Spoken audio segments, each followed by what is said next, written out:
যদি রুই মাছের ভাপা করতে চান তা প্রথমে একটা 1.5 থেকে 2 কেজি ওজনের রুই মাছ কিনে আনুন। তারপর সেটাকে বড় বড় পিস করে কেটে নুন, হলুদ, হালকা সর্ষের তেল মাখিয়ে একটা পাত্রে রেখে দিন।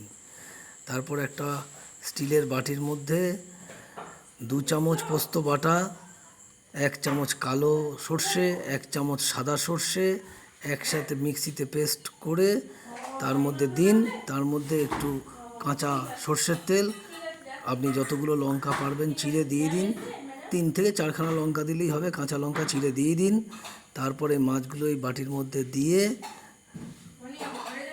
10 থেকে 15 মিনিট একটা কড়াইয়ের মধ্যে জল দিয়ে তার মধ্যে বসিয়ে দিন।